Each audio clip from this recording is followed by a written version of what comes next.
Dans cette vidéo, vous allez voir pourquoi j'ai arrêté le dropshipping pour ce nouveau business que je vous expliquerai en fin de vidéo. Mais avant, si tu me connais pas, je vais me présenter. Je m'appelle Paul Thiron, j'ai 22 ans et je suis passionné par l'indépendance financière et le business en ligne. Sur ma chaîne YouTube, on parle business en ligne, mais également bourse et bientôt immobilier. Donc à la base, j'étais un étudiant en BTS en assurance, mais je me suis lancé en parallèle dans le dropshipping car j'étais vraiment passionné par l'indépendance financière comme je t'ai dit. Donc je me suis lancé en dropshipping et je ne m'attendais pas à ce que ce soit aussi difficile. Au début, tout se passait bien, j'ai commencé à faire les démarches administratives et puis ça s'est commencé à s'enliser petit à petit. Déjà, j'ai mis 8 mois à les terminer alors que je pensais les faire en quelques semaines. Ensuite, j'ai commencé ma première boutique, mais j'ai mis 8 mois comme je te disais. Ensuite, il y a également les coûts.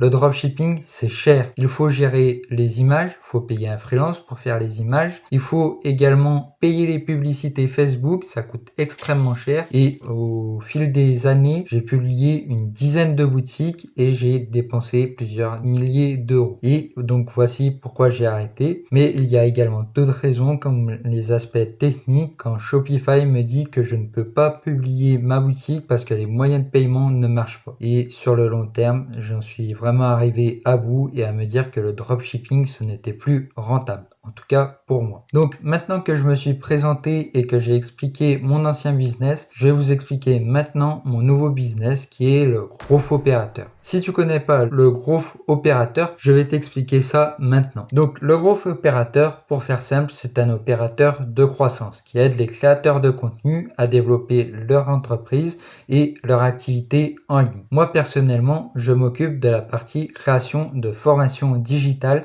pour les créateurs de contenu. Par exemple, si vous créez du contenu sur le sport, on peut créer ensemble une formation sur le sport ou sur la nutrition ou d'autres thématiques comme les crypto-monnaies par exemple. Et donc moi, qu'est-ce que je fais concrètement ? De mon côté, moi je m'occupe de toute la partie technique, donc que ce soit l'hébergement de la formation, la création des différents modules, mais également je peux vous fournir le titre des vidéos, mais je ne m'occupe pas que de ça, donc c'est aussi les moyens de paiement, mais aussi le groupe d'entraide de la formation, car dans chaque formation, il y a des groupes d'entraide. Donc comme ça, le créateur de contenu, lui, il continue à faire ce qu'il a toujours aimé faire, c'est créer du contenu, et moi, je m'occupe de toute la partie technique de sa formation. Donc comme ça, il gagne du temps et de l'argent. Et moi, comment je marche du coup? Comment je gagne de l'argent avec ce nouveau business? Je gagne déjà de l'argent avec des frais de départ, car au début, il faut travailler 1 ou 2 semaines le temps de tout mettre en place. Et ensuite, je marche à la commission. Donc comment ça se passe? Au début, on signe un contrat avec le client et s'il est d'accord, on peut commencer à travailler ensemble. Donc voilà, moi je m'occupe de toute la partie technique. Lui, il crée ses vidéos et après, on fusionne tout ça pour faire sa formation. Mais je m'occupe également aussi du tunnel de vente, de la partie de la formation et comme je vous ai dit, du groupe d'entraide. Donc voilà pour le résumé de mon business. Donc si vous voulez suivre cette nouvelle aventure, je vous conseille de vous abonner à mon compte Instagram et vous pouvez également me suivre sur YouTube. Ça me ferait extrêmement plaisir. Pour ça, n'hésitez pas à vous abonner à ma chaîne YouTube. C'était Paul Thiron. À bientôt.